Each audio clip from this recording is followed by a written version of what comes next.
design itself means solving for another. How it interacts with light, air and movement is so very important. See, because in Mumbai, I think space itself is a luxury. Yeah. Going to a space, at least coming to a gym now, for me, it's not just coming to work out, it's an experience.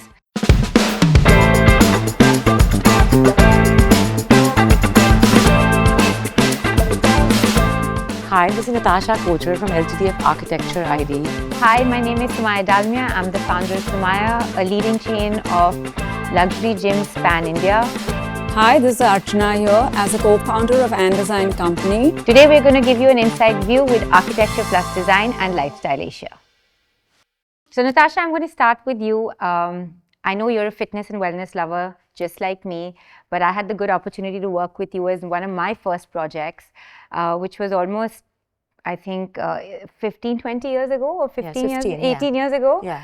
And you know, when I came into your office, I remember I had this vision about what a studio of mine would look like, and it wasn't very big. I know my studio was tucked in a little subset of a larger space, so there was not much natural light. And I remember sitting and talking to you and saying that, listen, my space is so small, but I want it to be like a one-on-one workout studio, and how are you going to make it work for me? And I think the biggest takeaway from that project for me was how you use that, what do you call that panel? Lacquer glass. The lacquer glass, which was in that beautiful sea green, which I could have never imagined, give that whole effect of natural light. So how important, and I know you do a lot of retail spaces, and I know you've done a lot of salons, and I know you've done gyms, how important it is for you to actually incorporate when you're doing a particular, a design, how important is it for you to, correlate it with the activity or that's going to be happening inside that space? So you got my question, right? Yes. Okay. So I think going back to where we started, when I did your center, that was also my first fitness wellness space. In addition to the fact that was really the beginning of my fitness journey, inspired by yours truly. So I think it's a very circular relationship we've had. And I mean, coming back to my journey as how we design, I think design itself means solving for another. So the purpose of design is actually creating something out of your own biases, out of your own choices for someone else, but using your expertise, your wisdom, and all the knowledge and experience that you've collected to put the user at the center of what we do. And whether it's not just about what they see and how they use the space, it's also what they feel. And today, human centricity is really a big buzzword, and design thinking is a buzzword. But this actually has been the basis of architecture and interior design from the very beginning. From the very beginning. What are their expectations? If someone's coming to a fitness space, they want to feel refreshed, they want to feel motivated. I mean, God knows we all don't like to work out as much as we'd like to. So, so it's about diving deep, and really it's also a little bit of anthropology, because humans from history today are not behaving any more differently than they used to. They react the same way, they behave the same way. So if you understand how a person would react or emote to sense of light, sense of color, sense of space, and that wisdom that we develop over the years is really how we start thinking what we think. And you know, wellness has become such a important aspect of everyone's lives these days, because post-COVID, all of us have learned that, life is very fragile. And I'm sure both of you have seen people incorporating wellness into their homes now, whether it's with home gyms or whether it's with home spas. It's, it's something that's important. I think... and I've seen the space that you've also just recently designed. Right, that was Kochhar. I feel personally, for me, a space needs to be breathable. Right. And how it interacts with light, air and movement is so very important, because that makes it full and complete. So, it's not in isolation just with materials. I don't think materials have a command as much as how your design choices kind of, relate and help wellness to become effortless. But are you guys doing a lot of home gyms and wellness spaces? So and are you seeing a lot of that happening now? We as a team our forte is into luxury spaces. Right. But recently we completed a wellness clinic in Mumbai at Worli called the Kochhar Super Clinic. And as much as we have been talking about how important sunlight is and ventilation is, that space didn't really allow us enough natural, ventilation. So, but I saw how you, I stalked you on Instagram and I saw how you played with that whole center space. So see, the whole idea was to bring in natural, form of energy into the space. Right. So as soon as one comes in, needs to feel, see, because in Mumbai, I think space itself is a luxury. Yeah. That's true. Actually, in Delhi, we're really spoiled for choice. So in Mumbai, having that kind of a space, so the whole idea to have that inverted tree was to get that calming energy, the natural calming energy. Right. And of course, the feel of space as soon as you enter in, the whole feeling of space. Also, I think luxury by itself means what you don't have access to. Right, so like you said in Bombay, space is luxury. In Delhi, air is luxury. Oh my God! Yeah, and the toughest thing for me to do in my Delhi gyms is now, because it's just naturally expected of me to make sure that the air quality within the gym is a certain standard. Doesn't matter what's happening on the outside. So it's become such an important part of the brief that goes out of what kind of filtrations and stuff that we're going to do, which we'll obviously talk about. But the brief has also become so much more articulate for me now than it was 18 years ago.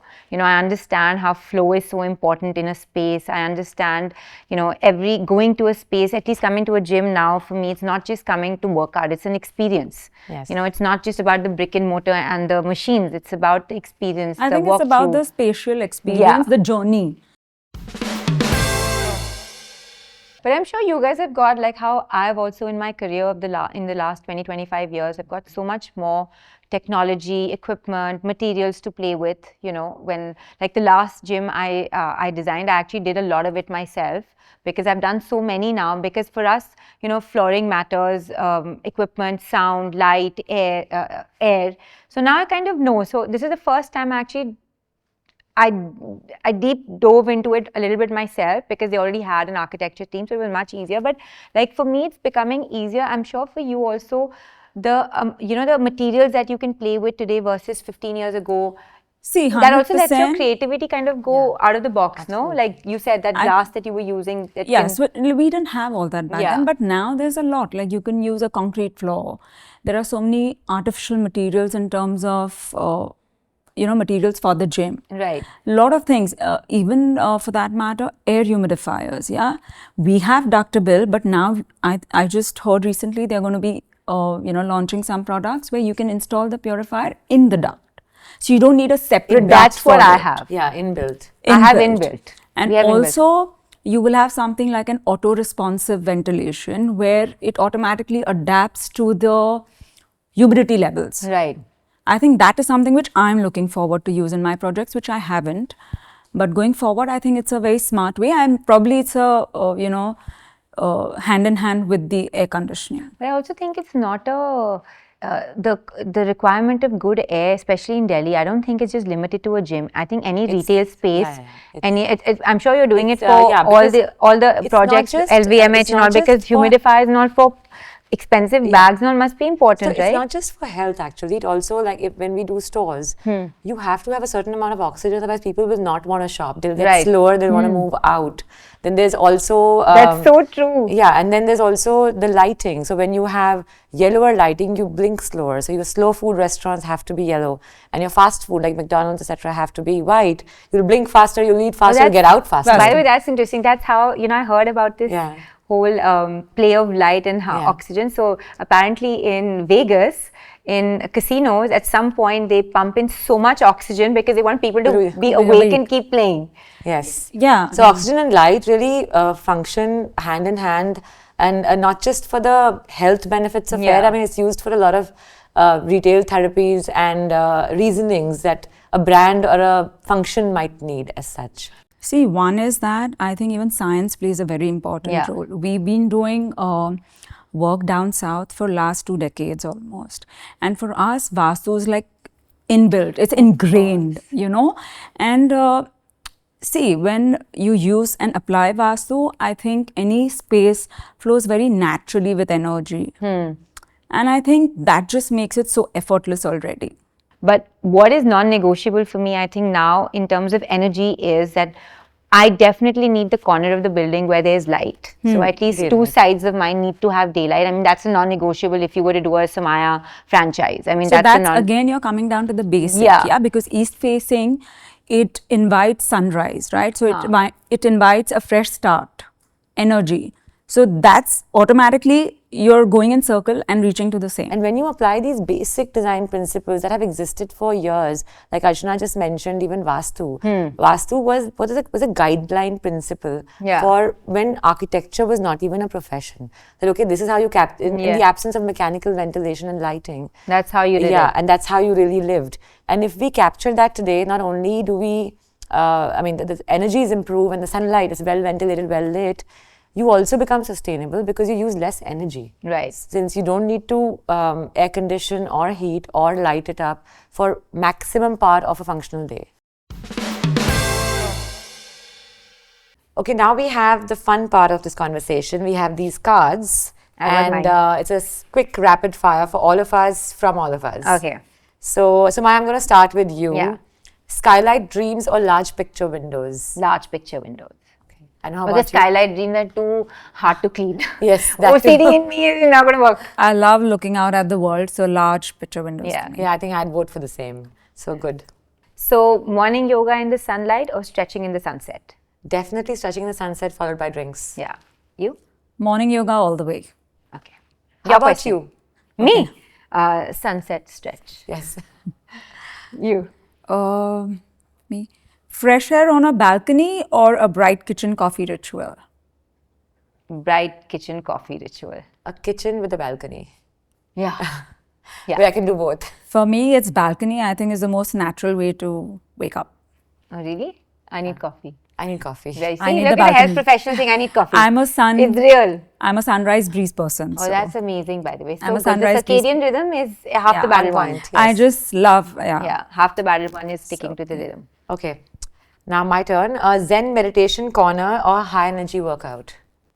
A high energy workout that makes me feel zen. Fair. To recharge and reset, a Zen meditation corner. Okay.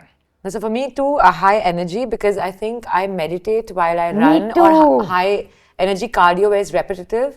I'm actually thinking. Me too. I've got, by the way, I have got my best ideas when I've either gone for a run or for a walk.